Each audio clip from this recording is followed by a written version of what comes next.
Shalom, Holy Blossom. Here's a 2-line poem by Elise Fenton entitled Endurance. I used to stand in doorways and know there was no human way to go on or through. Here we are again in lockdown, a third wave, and the stillness of it all is part of the pandemic. Part of the illness sweeping over our city is the stillness. This week's snow only made it harder. It was too cold, too quiet, too still. There is a Hebrew expression, shinui makom, shinui Mazel. Change your place, change your luck. Or more literally, change your planet. If it sounds like it's rooted in superstition, it is. If it sounds like our fate is written in the stars, our fortune in the constellations, you're right. This is a Talmudic expression, very old, influenced by life in Babylonia. I've never been one for horoscopes. This expression doesn't even sound very Jewish to me, but there must be something to it, or it wouldn't be with us so many centuries later. It's even an expression you hear in modern Israel today. So rather than speak against this text, shinui makom, shinui Mazel, change your place, change your luck, change your Mazel, let's ask, what could it possibly mean for us? And what guidance might it provide for us now when we can't change our place because we are in lockdown? And we can't even see the stars or the planets because of our urban setting. It is true that when we change our physical place, we can find a changed perspective.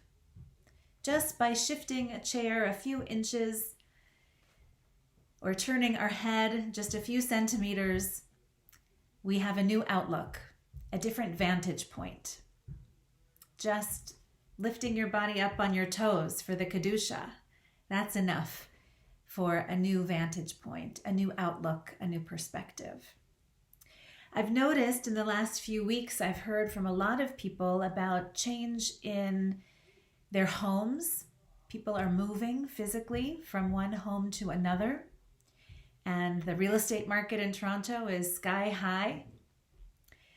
I've also heard of people changing their jobs, that people know they just need to mix it up.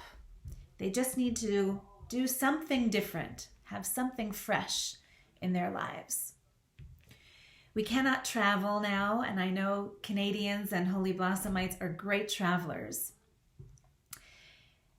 But even without travel, what could we do now to change our makom, to change our place, our setting? We could eat breakfast or read a book in a different chair than we normally would. We could walk a new trail in a park or ravine. The city is full of them. My family loves to explore them when we can. You could take a new route with your dog or on your bike, all according to health protocols, of course. As a rabbi, I believe in the power of ritual and tradition and repetition of cycles, the weeks going by, Shabbat after Shabbat, the year going by, holy days after holy days. But as a human being, I know that to be alive means to grow and to change and to explore. So see what can open up for you even now in the midst of a third wave lockdown. What can yet be discovered anew? What mazel might change if you're willing to shift just a little? Move the furniture around in your house. Maybe even sleep in a different room in the house and see what dreams might be sparked. Or you could take a virtual trip to Israel. I heard from a congregant just this week that he went to Birdwatching International and got to watch in real time the bird migration through Israel. You could attend an online concert or dance performance, take a virtual tour of a world-class museum, or explore the stacks of the National Library of Israel, a treasure trove of Jewish books across all time and space. And beyond the physical, what other changes could we make even under these restrictions of lockdown? What old friend could we reach out to? What old teacher could you write a note to? What relative haven't you seen in over a year? Someone you could reach out to and share a memory, tell a story, hear a story that might bring new insight. Or what journal entry might you write to bring new perspective? What ethical will could you compose for clarity about what matters to you most now?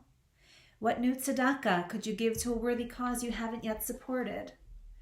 What sense of agency and power might that bring to you when there is so much that we cannot do these days?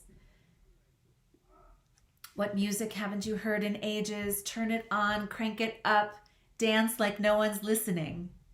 Because guess what? No one's listening. No one's watching. So move and stretch and see what can shift, what can release, what can open or be revealed. Shinui makom, shinui mazal. Change your place, change your mazel. I'm going to conclude with another poem. This one is entitled How to Travel by Alicia Jo Rabins. How to Travel. Sometimes you see the leaves as birds who have traveled all night and come to rest at dawn. Sometimes you feel the space between molecules of honey.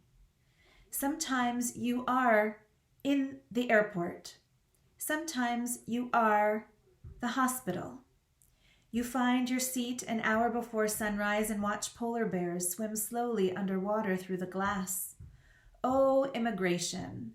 Oh, fluorescent lights. The surgeon's rubber gloves, brush tips of death against your cheek. This country stamps your passport and hands it back forever changed. May this Shabbat provide you with time and opportunity for reflection and learning. May this Shabbat enable and encourage you to switch it up a bit and see if you can change your space, change your mazel. Shabbat Shalom.